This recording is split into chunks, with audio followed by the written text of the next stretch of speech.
السلام علیکم ورحمۃ اللہ وبرکاتہ۔ پیارے بچوں، ہم نے درج چہارم کے اندر میں اس کے پہلے پیریڈ میں ہمارا جو ہے سبق حضرت فاطمہ وہ مکمل ہو چکا تھا۔ اب اس کے بعد میں آج ہمارا نیا سبق ہم پڑھنے جا رہے ہیں، نیک لڑکا۔ نیک لڑکا ہمارے سبق کا عنوان ہے، نیک لڑکا۔ تو آپ بھی اپنی بکس نکالیے اور انشاءاللہ آج ہم ریڈنگ کریں گے اس سبق کی۔ پیج نمبر 22، صفحہ نمبر 22، صفحہ نمبر 22 کے اوپر میں ہم آپ پڑھیے، آپ دیکھیے، اس کے اوپر میں ہم پڑھاتے ہیں۔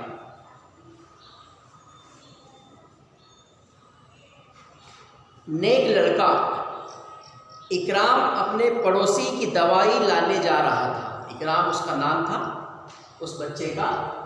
اکرام اپنے پڑوسی کی دوائی لانے جا رہا تھا، راستے میں کیلے کا چھلکا اور پتھر پڑے تھے۔ دوائی لانے جا رہا تھا اکرام، تو راستے میں کیا پڑے تھے؟ کیلے کا چھلکا اور پتھر پڑے تھے۔ اکرام نے ان کو راستے کے ایک طرف کر دیا۔ اکرام نے ان کو راستے کے ایک طرف کر دیا۔ سڑک کے کنارے ایک نابینا کھڑا تھا۔ سڑک کے کنارے ایک نابینا کھڑا تھا۔ راستے میں یعنی اکرام نے کیا کیا کہ جو کیلے کے چھلٹے تھے، کیونکہ کیلے کے چھلٹے میں اگر پیر پڑ جائے ہمارا تو ہم اس میں سے پھسل جاتے ہیں اور گر جاتے ہیں، اس لیے یعنی کوئی بھی مضر چیز جو یعنی نقصان دہ چیز اگر ہمارے راستے میں نظر آئے، پتھر ہے، اینٹ ہے، کیلا ہے، کانٹا ہے، کچھ ہے، کانچ کا ٹکڑا ہے، تو ہم نے اس کو ہٹا دینا، بازو میں کر دینا چاہیے۔ ایک نیکی بھی ہے اور صدقہ بھی ہے۔ یہ جو کام عمل ہم کرنے جا رہے ہیں تو یہ بہت بڑا عمل ہے اور کام بھی ہے، صدقہ بھی ہے۔ کسی بھی یعنی تکلیف دہ چیز کو بازو ہٹا دینا، آپ کو اس کا بہت ثواب ملے گا۔ تو ہم روزانہ کی زندگی میں اس پر ہم عمل بھی کریں۔ اس سبق کا مقصد ہی ہوئی ہے آگے خلاصہ۔ کنارے ایک نابینا کھڑا تھا، سڑک کے کنارے۔ راستے میں بھیڑ تھی یعنی پبلک، راستے میں بہت زیادہ رش تھا، لوگ تھا۔ اکرام نے اس کا ہاتھ پکڑ کر دوسرے کنارے چھوڑ دیا۔ اکرام جو بچہ تھا اس نے کیا دیکھا کہ ایک نابینا راستے میں کھڑا ہے اور راستے میں ٹریفک بھی ہے، بھیڑ ہے، ٹریفک کی وجہ سے اکرام نے ان کا ہاتھ پکڑا اور اس نابینا انسان کو وہاں پر چھوڑ دیا، دوسرے طرف یعنی ایک کنارے سے دوسرے کنارے۔ نابینا نے دعا دی۔ اکرام کو کیا کیا کہ اس نابینا شخص نے جو ہے تو انہیں دعا دی۔ اکرام روز وقت پر مدرسہ جاتا تھا۔ اکرام روزانہ مدرسہ جاتا تھا یعنی اسکول، مدرسہ یعنی اسکول جاتا تھا۔ دوستوں سے مل جل کر رہتا تھا۔ دوست کے اندر میں یہ اخلاق تھے کہ دوستوں سے مل جل کے ہمیشہ رہتا ہے۔ شوق سے پڑھتا لکھتا ہے۔ آپ بھی ماشاءاللہ شوق سے پڑھتے لکھتے ہیں گھر پہ، ابھی لاک ڈاؤن سب گھر پر ہونے کے باوجود بھی آپ بچے تمام روزانہ برابر پڑھائی کر رہے ہیں، اور امید کرتے ہم کہ آپ بھی روزانہ یعنی رائٹنگ ورک، پڑھائی جو ہے، سبق، ہر چیز برابر اپنے وقت پہ کر رہے ہیں۔ اپنے استاد اور بڑوں کا ادب کرتا تھا۔ اپنے استاد یعنی ٹیچر، معلم، اور ان کے بڑے یعنی بھائی، سبھی کا اکرام ہے، جو اپنے سے بڑے ہیں ان کا ادب کرتا ہے، ان کا حکم بجا لاتا ہے، یعنی ان کا حکم یعنی آرڈر۔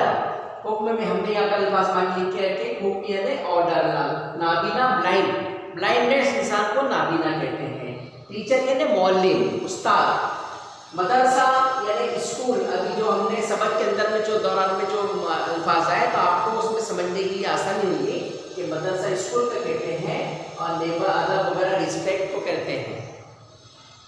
ان کا حکم بجا لاتا، اسکول میں دیا گیا گھر کام پورا کرتا ہے، ماں باپ کا کہنا مانتا اور نیک کام کرتا ہے۔ یعنی تمام چیزیں اس سبق سے ہم یہ ہیں کہ ہم نے دوسروں کی مدد کرنا چاہیے مصیبت کے دوران میں۔ اگر کوئی تکلیف دہ چیز ہے یا کوئی نابینا شخص ہے، کسی کی یعنی کوئی مدد کر دیے، کسی کو اگر کوئی بوجھ اگر اٹھا کر نہیں آ رہا اس کو اٹھا کر دے دیے بہت سے، اور اس طرح سے کوئی بھی کام کے اندر میں اگر ہم نے کسی کی مدد کر دی ہے تو اس کی نیکیاں بھی دیتے ہیں اللہ تبارک و تعالیٰ، اور ہمارے اندر میں ہمدردی کا جو جذبہ پیدا ہوتا ہے وہ ایک دوسرے کی مدد کرنے سے اور ہمیشہ ہم نے ہیلپنگ نیچر رکھنا چاہیے۔ اور نیکی یعنی کس طرح سے کمائی جاتی ہے، حالانکہ نیکی جو پیسوں سے نہیں کمائی جاتی، اور بلکہ مفت میں ہم کو نیکیاں کمانے کا موقع ہمیشہ ملتا رہتا ہے۔ اس سبق کے ذریعے ہم نے یہ سیکھا ہے کہ جو اکرام جو تھا وہ ایک بہت ہی یعنی اچھا بچہ تھا، اور ماشاءاللہ آپ بھی اچھے ہیں، جتنے بھی طلبہ طالبات ہیں آپ بھی اسے کسی کی مدد کرتے ہیں، آپ ہر کسی کی یعنی اپنے دوست ہو احباب ہو، اپنے بڑے ہوں چھوٹے ہو، اپنے سے ان کی تمام یعنی ہمیشہ کوئی نہ کوئی اینگل سے مدد کرنی چاہیے۔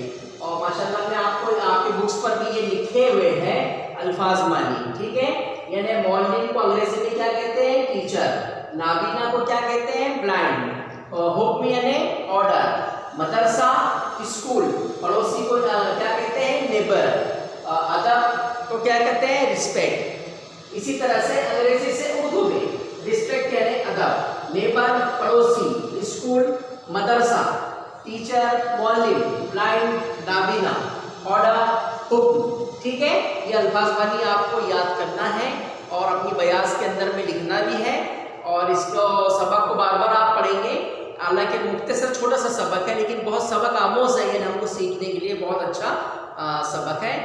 تو امید کرتے ہیں آپ اس کو گھر پر اچھے سے پڑھیں گے۔ نیک لڑکا ہم نے آج اس کی ریڈنگ کر دی ہے، انشاءاللہ اس کے بعد کے پیریڈ میں آپ کو اس کی مشق کو کروا دیں گے، اور یہ الفاظ مانی بھی آپ اپنی بیاض کے اندر میں اپنے نوٹ بک میں گھر پر لکھیے، ٹھیک ہے۔